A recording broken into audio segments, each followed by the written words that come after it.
For centuries, the pyramids of Egypt have stood like silent sentinels over the endless sands. You can almost feel the heat rising off the desert floor, the wind whispering secrets of a civilization long gone.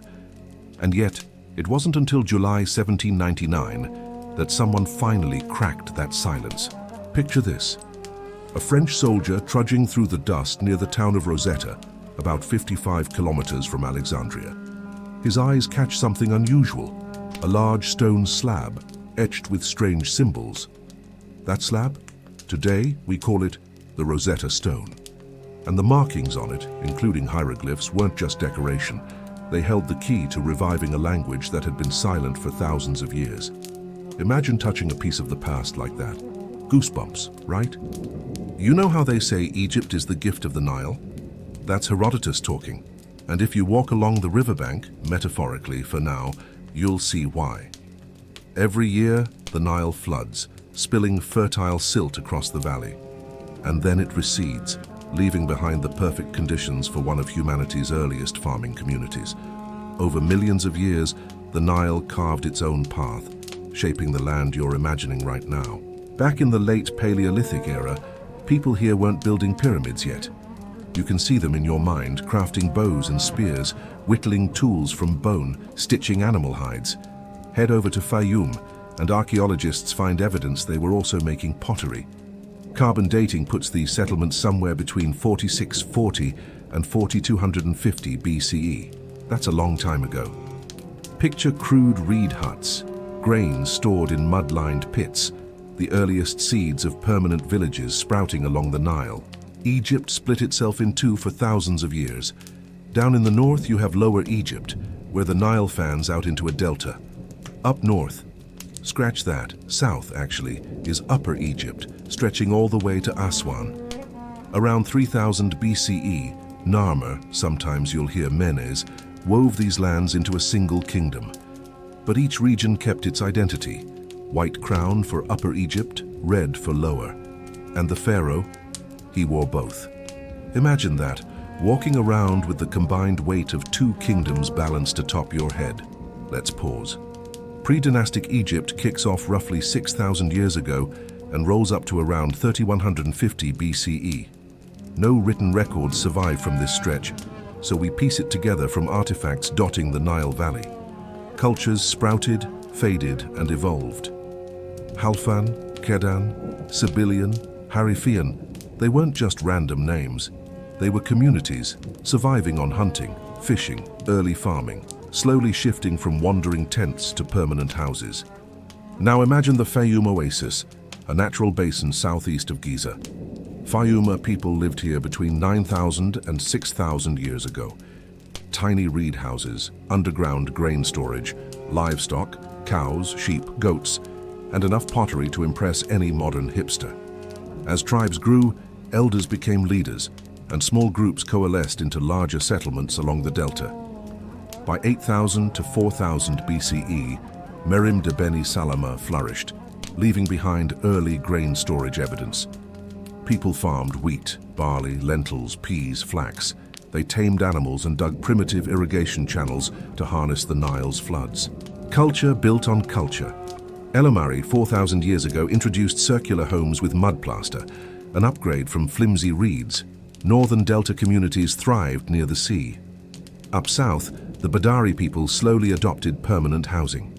Amrat culture, aka Nakada I, followed with windows, hearths, and walls of mixed mud and straw. By Nakada II, or Gerza culture, trade networks were booming. Homes had sun-dried bricks, closed courtyards, and the occasional wealthy digs. Abydos became a major burial hub. Tombs started small, grew elaborate, eventually attracting pharaohs. By 3400–3200 BCE, early hieroglyphs began to appear. Carved into pottery and ivory near Abydos, these symbols were the first whisperings of written language. Full sentences waited another 500 years for the reign of King Peribsen. As trade grew and populations expanded, villages sometimes merged into larger cities vying for resources.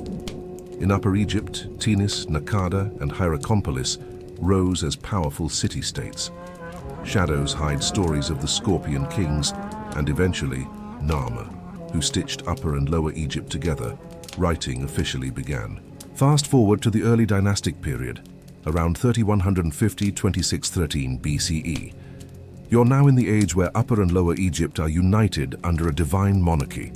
Writing, art, and science blossom. Menes, or Narmer if you prefer, comes from Upper Egypt, probably Tinis or Hierakonpolis. He marries Princess Nithotep, quells rebellions, and embarks on campaigns toward Nubia and Canaan. Cities swell, monumental building begins. Hora-Aha follows him, keeping military and religious traditions alive. Mastabas emerge, reflecting the new afterlife beliefs. Dier rules around 3050 BCE, then Djet. Marriages like Djet and Princess Menite hint at women in power, a radical thought even back then.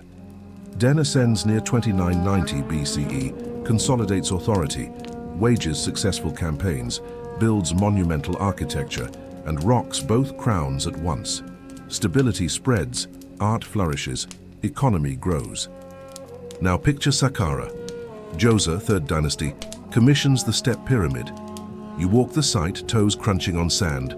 The structure rises 6 tiers, mastaba upon mastaba, stone blocks carved, patterned, monumental. Imhotep, the genius architect and court physician, masterminds it. This isn't just a tomb, it's a statement. Egypt has arrived. The step pyramid's design sets the stage for the smooth-sided pyramids of the 4th dynasty. Sneferu comes next. He experiments. The bent pyramid shows the learning curve of early pyramid construction. Then, with the red pyramid, he nails it, a fully stable design. Khufu inherits this legacy and erects the Great Pyramid of Giza, the last surviving wonder of the ancient world. Workers were not slaves, by the way. They were fed, organized, and probably grumbled a lot in the Nile's flood season. Imagine hauling massive stones under the hot sun with nothing but sheer determination and a sense of duty. The Great Pyramid, aligned to the cardinal points, chambers carved below like a labyrinth, still baffles historians. No ancient text explains exactly how. Sedefre follows briefly, a temporary ruler after Khufu's death, and the story marches on. By the time you look around, you realize you're walking through thousands of years of human ingenuity. Palaces, tombs, pyramids, they all whisper the same truth. The Nile shaped lives. People adapted, thrived, and left legacies that, even today, make your jaw drop. And the pyramids? Well, they're still standing, daring you to imagine lifting one stone at a time under that relentless Egyptian sun. Khuf's son? It seems he had a son, but whether he was the true heir is still uncertain. The mystery of who commissioned the Great Sphinx lingers.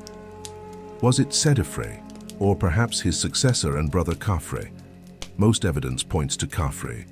The Sphinx aligns almost perfectly with his pyramid complex, and its facial features resemble him closely. Still, some argue it may have belonged to Khuf.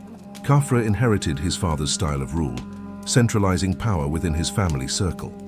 His pyramid at Giza is the second largest, a testament to continuity and ambition. Though detailed records of his reign are scarce, historians believe he matched Khuf's military and economic successes. After Khafre, a brief succession dispute arose. His nephew Baka ruled for a short time, followed by Khafre's son Menkaure, remembered in Greek and Egyptian accounts as just and merciful. Menkaure's pyramid and burial complex at Giza is smaller than the two before it, a reflection of dwindling resources in the Old Kingdom. Gathering materials and manpower at the previous scale was no longer feasible, yet Menkaure strove to match the grandeur of his predecessors.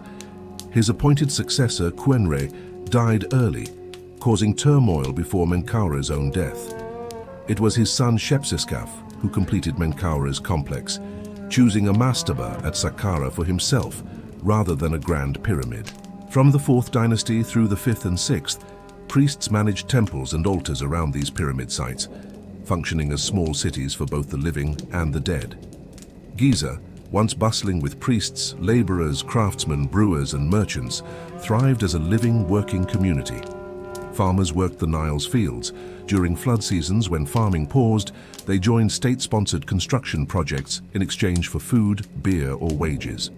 Contrary to old myths, there is no solid evidence that the pyramids were built by slaves.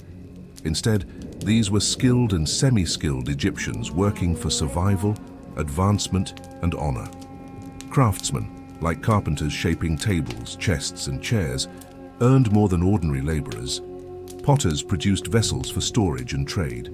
Brewers held a special status. Beer was both a dietary staple and a sacred offering, and women often ran these breweries. Every worker at Giza received a daily ration of beer, a lifeline in their arduous work. Family life reflected social class. Marriages were arranged around the age of 12 for girls and 15 for boys. Royal children could be betrothed at birth to strengthen political alliances. Leisure was woven into daily life. Egyptians played handball, practiced archery, wrestled, raced in small boats on the Nile, and competed in tug-of-war. Board games and grand festivals brought color to their lives. Diets were mostly grains and vegetables, with meat reserved for the elite. The fourth dynasty ended with Shepseskaf, and the fifth dynasty arose, the Sun Kings devoted to Ra. Many rulers incorporated Ra's name into their own. Usakaf, Sahura, and Neferirkare appear in texts as divinely born. Menkare's daughter, possibly Kentkawes, held the title Mother of Two Kings of Upper and Lower Egypt, though her exact role remains unclear. She left a smaller pyramid at Giza and built a major sun temple at Abu Sir, signaling a shift. People now worshipped Ra directly, rather than through the king's pyramid.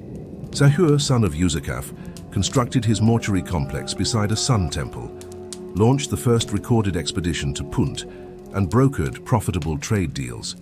His temple featured palm-shaped columns, a style that spread across Egypt. The exquisite craftsmanship of his complex hints at a vibrant economy. His son Neferirkare ascended next. Records are sparse, but priestly influence continued to grow. Young Neferirkare ruled briefly, followed by Shepseskare, then Nusere, who expanded temples and strengthened priests' authority. Menkaure built a sun temple. Djedkare Isesi later curtailed the growing power of temple priests, avoided building a sun temple, and reduced bureaucratic excesses. The fifth dynasty ended with Unas, notable for adding pyramid texts to his tomb. The sixth dynasty saw weakening royal influence. Teti, the first king of the new line, was allegedly murdered by his bodyguards, unthinkable during earlier times of absolute monarchy. Successors Usakare and Pepi followed. Local governors or nomarchs gained more power, while central authority weakened. Pepi II, possibly ruling nearly a century from childhood, presided over a fractured kingdom. The administration struggled to consolidate resources. Strong central leadership was absent. Later rulers like Merenre Nemtiemsaf II and Neferkare, possibly Herodotus's Nitocris, couldn't halt the decline. Drought and famine exposed the government's weaknesses. With local governors prioritizing their own regions, the Old Kingdom faded into the first intermediate period. Yet all was not chaos. This era saw political models transform, independent city-states rise and alliances shift. Sparse records from the 7th and 8th dynasties suggest minor rulers held limited sway. The 9th and 10th dynasties in Heracleopolis claimed legitimate kingship, while in Upper Egypt, powerful nomarchs at Thebes, Intef's family, rose against them. Intef declared himself Great Lord of the Nome and Overseer of Priests, laying the foundation for Thebes' ascendancy. His successors expanded influence, culminating in Mentuhotep II uniting Egypt, rewarding supporters, punishing rivals, and consolidating the country under one rule. Mentuhotep III continued policies of construction, military campaigns, and trade, sending envoys to Punt. Mentuhotep IV ruled effectively for 7 years. The state remained stable until Amenemhat I ascended. Legends say divine signs, a gazelle birth and sudden rainfall revealing hidden water, endorsed his kingship. He moved the capital from Thebes to Ichtawi near Memphis, ushering in the 12th dynasty. Senusret I built major temples, restrained nomarchs and priests, but still allowed local prosperity. Annual floods were measured with nilometers, canals were dug, and agriculture strengthened. Senusret II, 1897-1878 BCE, expanded the Fayum region with canals and dams, while the Whitechapel's inscriptions highlight the era.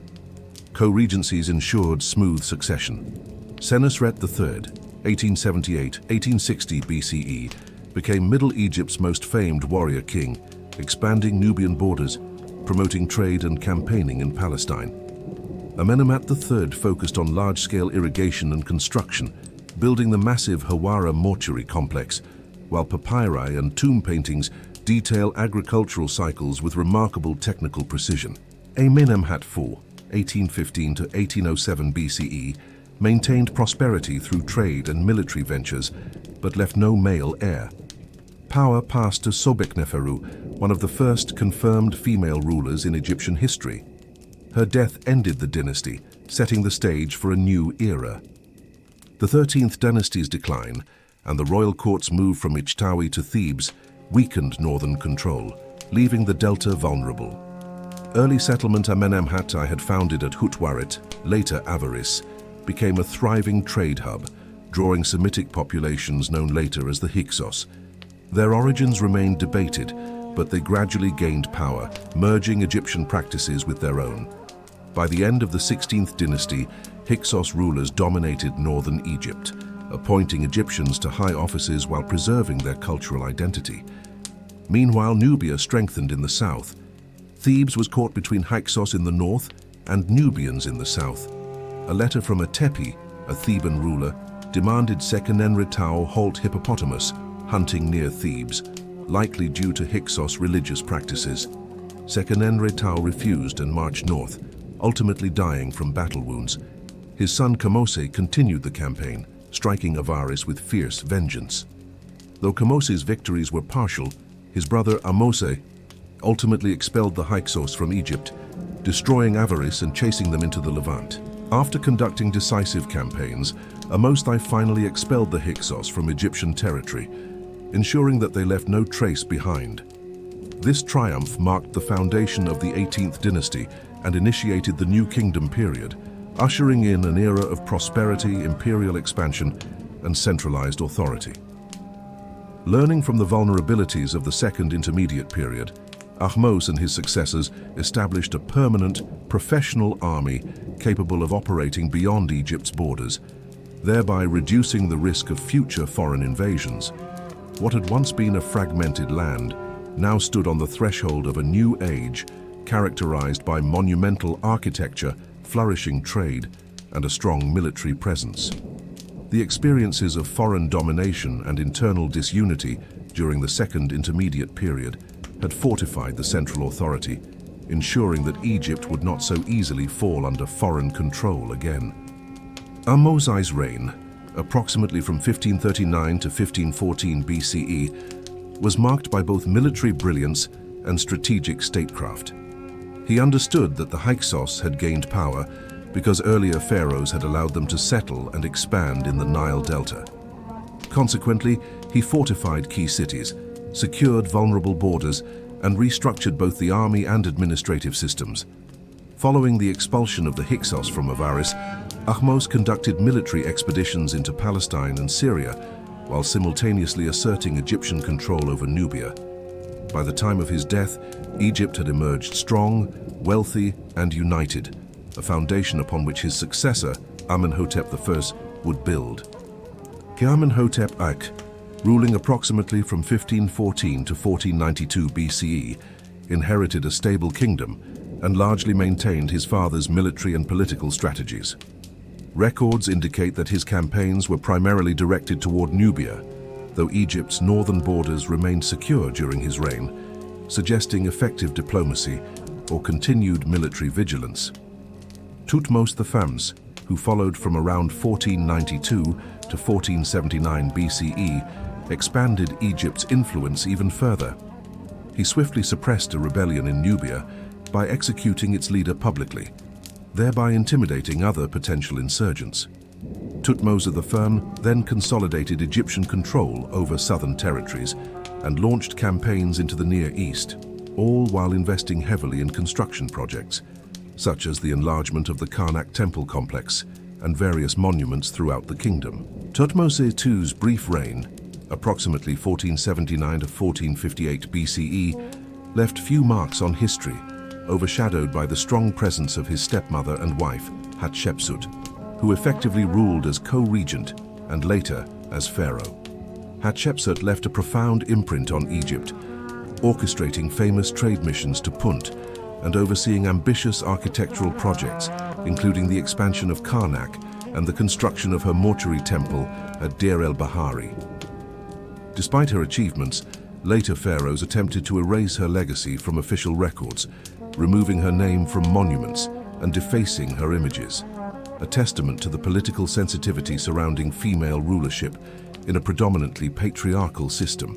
Upon Hatshepsut's death, Thutmose III assumed full control, 1458-1425 BCE, inheriting a prosperous and stable kingdom.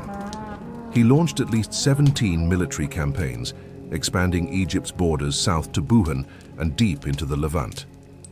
Thutmose III's tactical genius was exemplified in the Battle of Megiddo, where he outmaneuvered the rebel forces in Canaan, securing the city and establishing Egypt's supremacy over the region. His campaigns consolidated Egyptian authority in Syria and Mitanni, cementing the nation's dominance in the eastern Mediterranean. Amenhotep II, 1425-1400 BCE, Thutmose III's son, continued to maintain Egypt's borders through limited military expeditions, focusing more on diplomatic relations, trade, and construction. Thutmose IV, 1400-1390 BCE, maintained the policies of his predecessor, gaining legendary status through inscriptions such as the Dream Stele at Giza, which narrates a divine encounter with the Sphinx that legitimized his rule. Amenhotep III, 1386-1353 BCE, son of Thutmose IV, presided over one of the most illustrious periods in Egyptian history. His reign was marked by political stability, immense wealth from tributes and trade, and highly centralized governance. This allowed for remarkable artistic and architectural achievements, including extensive temple construction and the commissioning of countless statues. The Amun priesthood reached unprecedented wealth and power, challenging the pharaoh's authority. In response, Amenhotep III promoted the cult of the solar deity Aten, setting the stage for the religious transformations of the subsequent reign. Amenhotep IV, later known as Akhenaten, 1353-1336 BCE, revolutionized Egyptian religion by elevating Aten as the state deity, closing traditional temples and suppressing polytheistic worship. In his fifth year, he moved the capital from Thebes to Akhetaten, modern Amarna, initiating the Amarna period, which saw a dramatic shift in artistic style toward naturalistic depictions and an unprecedented visibility of the royal family. His queen, Nefertiti, played a prominent role, appearing in numerous representations and solidifying her political influence. After Akhenaten's death, his young son Tutankhaten, 1336-1327 BCE, later Tutankhamun, reversed these religious reforms, restoring the traditional cult of Amun and reopening temples.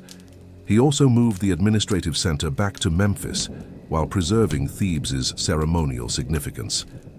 Tutankhamun's early death at around 18 left no heir, and his brief widow, Ankhesenamun, briefly appears in historical records, possibly seeking alliances with foreign powers to secure her position. Ruling from 1324 to 1320 BCE, succeeded Tutankhamun, but left minimal historical impact. Horemheb, 1320-1295 BCE, a former general, systematically erased the legacy of the Amarna kings, restoring traditional religious practices, repairing neglected temples, and reasserting Egypt's external influence. Amenhotep III's and Thutmose III's achievements could not be fully restored, but Horemheb's reforms stabilized the kingdom.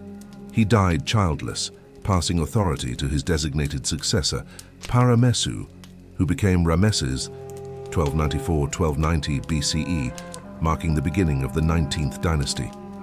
Ramesses' short reign gave way to his son Seti I, 1290-1279 BCE, who initiated comprehensive reforms, restored Egyptian control over foreign territories, and repaired monuments. Seti's son, Ramesses II, 1279-1213 BCE, known as Ramesses the Great, became one of Egypt's most iconic rulers. His extensive building projects from Abu Simbel to temples across Nubia and the Delta showcased his power. Militarily, Ramesses II faced the Hittites at the Battle of Kadesh, circa 1274 BCE, deploying 20,000 troops in an attempt to secure northern borders.